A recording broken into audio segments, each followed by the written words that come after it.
If your small shop seems like it's closing in around you, or you're just looking for ways to make your layout more efficient, stay tuned.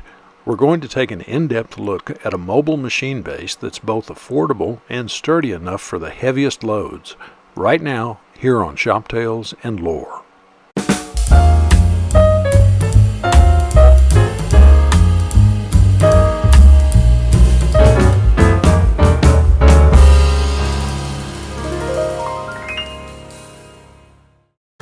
If you're a serious do-it-yourselfer or home workshop enthusiast looking for a variety of helpful content in one place, hit that subscribe button and ring the bell to be notified whenever we release a new video.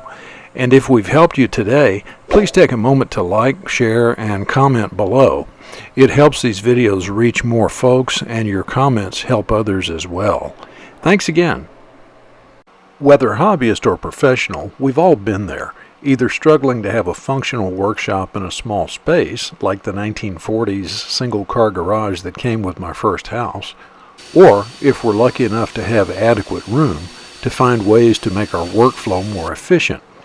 One thing I learned a long time ago is that the first step toward having a shop that doesn't cost you your sanity is to put everything on wheels.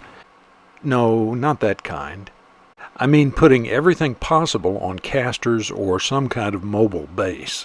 This includes storage cabinets, work tables, work benches, carts for materials or parts, and most, if not all, machine tools, including some that we usually think of as stationary, like the table saw. By the way, if you're struggling to organize a small shop space, you couldn't find a better resource than Jim Tolpin's book, Guide to Becoming a Professional Cabinet Maker.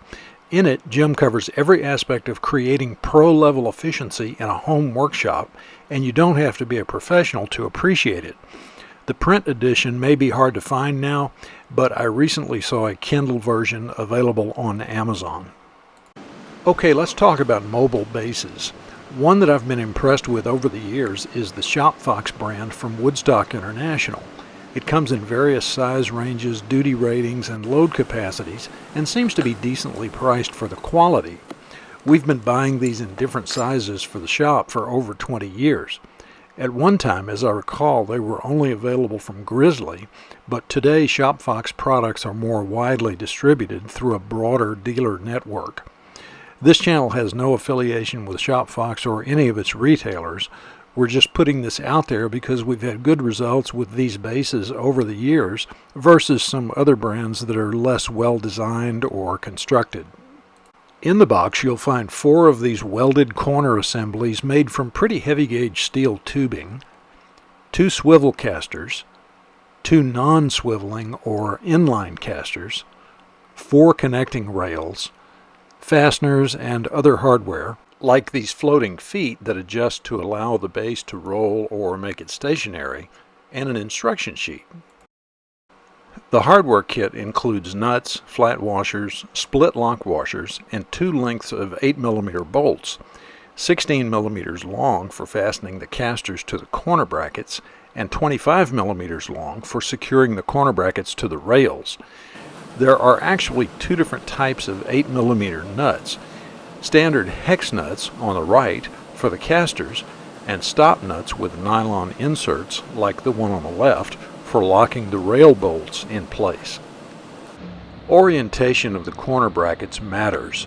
The adjustable feet and their adjusting bolts slip and thread into these round tubing receivers, so these 2 brackets must be on the same end of the stand, adjacent to each other as shown here, and not diagonally opposite. The swivel casters are also attached to these same 2 brackets. This will be the steerable end of the base.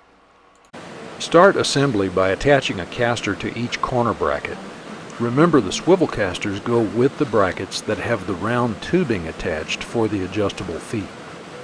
Place a flat washer on each bolt, then pass it through the caster and mounting plate on the corner assembly. Then add a split washer and one of the regular hex nuts. Remember to use the shorter 16mm bolts to attach the casters. Just leave them finger tight until all 4 bolts are in place.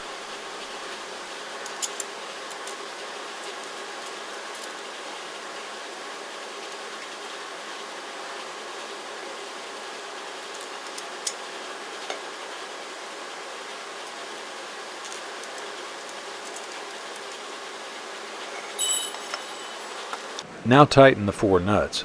You may need an extension or a deep socket to clear the height of the caster wheel.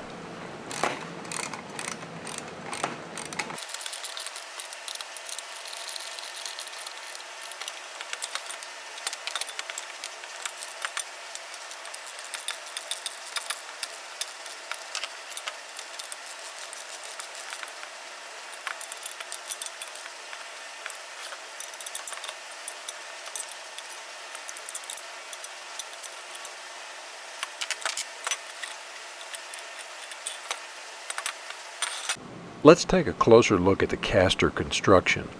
In the past, Shopfox used casters with laminated rubber tires that would delaminate and come apart after several years. This is the hard rubber core that's left after the tire peels away. On the newer models, they're using what looks like a one-piece tire mounted to a cast wheel. I think this is a much better design, but time will tell. In most cases, each fixed caster should be installed so that its wheel runs parallel with the side of the base that leads to the opposite swivel caster. There may be a few circumstances where you'll want to install the fixed casters 90 degrees to this position, but this direction is the most common method since it makes steering and maneuvering the base much easier. Go ahead and mount the fixed casters to the 2 remaining corner brackets. These should be the brackets with the 8 holes drilled in the caster mounting plate.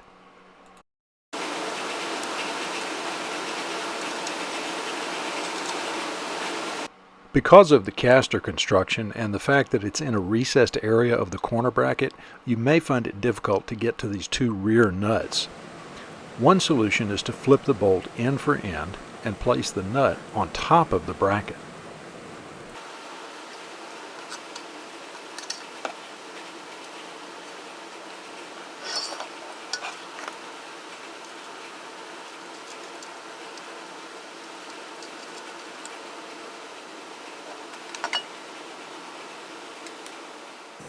Now just tighten all 4 fasteners, the same as with the swivel casters.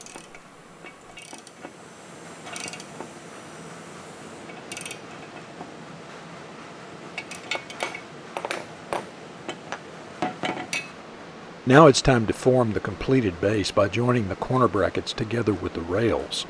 In this step, you'll establish the interior dimensions of the base. Since I only needed it to fit a tool stand that measures about 17 inches by 18 inches, I set the mobile base to the minimum 20 by 20 configuration that this model is designed for.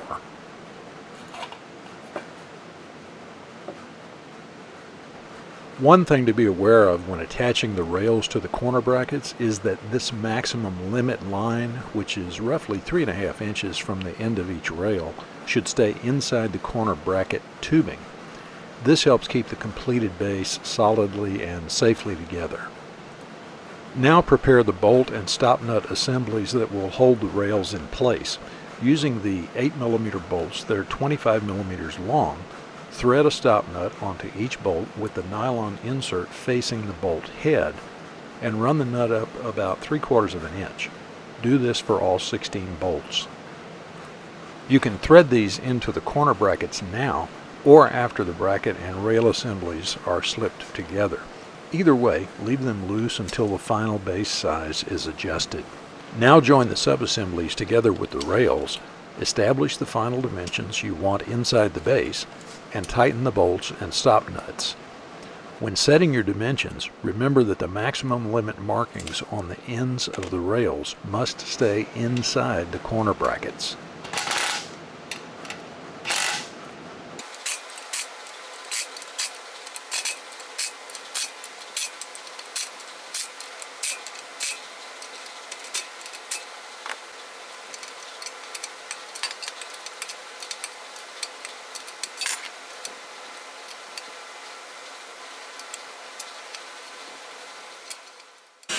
Finally, I cut a scrap piece of 3/4 inch ply to fit inside the base to help support and distribute the load.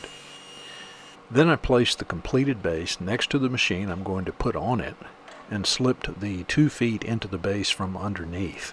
Do this now or it will be really tough to do later when there's a heavy load on the base. Rated for 1,000 pounds, this particular model is probably overkill for this vintage 14-inch Delta bandsaw, but the saw is mounted on a home-built stand of heavy steel, so I think it's worth the added peace of mind to go with a little heavier-duty base.